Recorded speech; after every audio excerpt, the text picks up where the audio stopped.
Hello everyone, welcome to I get Bhilai. बच्चों, बहुत सारे बच्चे कंफ्यूज है सर, हम सीएस की प्रिपरेशन करें या डीए की प्रिपरेशन करें। तो बच्चों, इस साल का मैं अपना एक्सपीरियंस बताऊं। हमारे पास जो स्टूडेंट थे जो कि फर्स्ट टाइम डीए का पेपर हुआ, और मैक्सिमम बच्चे, सभी बच्चे लगभग सीएस सीएस की प्रिपरेशन कर रहे थे। बिना किसी प्रिपरेशन के भी वो गए और डीए का पेपर लिखा, और उनके मार्क्स 65, 64, 60 आ रहे हैं। काफी लोगों के आ रहे हैं, 50 तो ऐसे ही आ रहा है लोगों का, ऐसा हो गया है।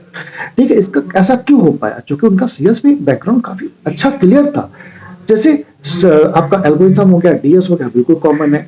बेसिक मैथ्स बिल्कुल कॉमन है, एप्टीट्यूड बिल्कुल कॉमन है, डीबीएमएस बिल्कुल कॉमन है। यदि आपका सी काफी स्ट्रांग है तो आप पाइथन के क्वेश्चन बना ले रहे हैं। ठीक है, तो सिर्फ इतना ही पढ़ के सिर्फ देखा जाए तो मशीन लर्निंग, एआई और थोड़ा सा मैथ्स डिफरेंट है, बाकी सारी चीजें लगभग कॉमन है। तो बच्चों, सिर्फ सीएस पढ़ के भी यदि आप 64 65 मार्क्स ले आ पा रहे हैं और आपकी ब्रांच सीएस है, तो आपको बिल्कुल डरने की जरूरत नहीं है। मैं तो अपने बच्चों के इस साल ऐसा बोल दिया हूं, भाई दोनों पेपर देना है, और मशीन लर्निंग और एआई का जो वीडियोस है, जो कि ऑलरेडी यहाँ पे रिकॉर्ड हो चुका है, फ्री ऑफ कॉस्ट सबको दे दिया है। मैंने बोल दिया भाई संडे संडे इसको पढ़ लेना, बाकी तो सीएस की तैयारी करो।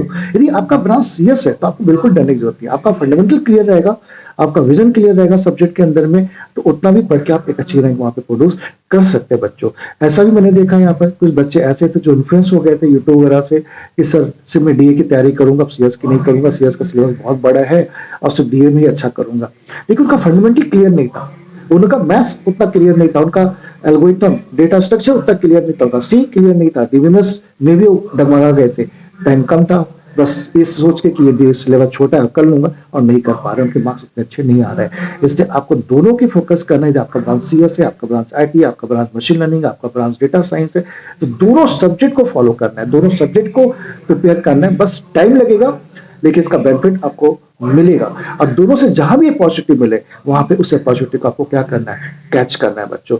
अभी मालूम नहीं है कौन सी अपॉर्चुनिटी किस सब्जेक्ट के थ्रू ज्यादा मिलेगी, इसे दोनों को रखना है। अभी मेरा मानना है कि जो सीएस है एक वाइड एरिया है, बड़ा एरिया है। ठीक है, और डेटा साइंस और मशीन लर्निंग जो आपका एआई है, वो भी एक अच्छा एरिया है, उसमें भी बहुत सारी अपॉर्चुनिटीज देखने को मिल रही हैं। लेकिन एक स्पेसिफिक एरिया है, तो हमें वाइड एरिया में बने रहें और स्पेसिफिक एरिया में बने रहें तो ज्यादा अच्छा है। और अभी टाइम भी है, सफारी समय खत्म हो गया है, और अभी लग के तैयारी करेंगे और डेली प्रॉपर टाइम देंगे, कंसिस्टेंट रहेंगे, तो एक अच्छा रिजल्ट आप प्रोड्यूस कर सकते हैं। हाँ, कुछ बच्चे जैसे अदर ब्रांच के हैं, जैसे मैकेनिकल के हैं, इलेक्ट्रिकल के हैं, इलेक्ट्रॉनिक्स के हैं, और ये लोग भी एग्जाम लिखते हैं सीएस के अंदर में। ये तो उनका मन है कि नहीं हमें डीए में जाना चाहिए, तो डीए में जा सकते हैं। लेकिन एक बात और मैं बोलना चाहूंगा, क्योंकि last year DA first time आया था, तो सिलेबस उन्होंने कम रखा था। कुछ पता नहीं है कि इस साल फिर से हो सकता हो थोड़ा सा सिलेबस एक्सटेंड कर दे, बढ़ा दे। इसलिए इसमें मत रहिए कि सिलेबस चेंज होता है, आपको भी पता है, तो इस साल वो क्या ऐड कर देंगे, क्या निकाल देंगे, कुछ पता नहीं रहेगा बच्चों।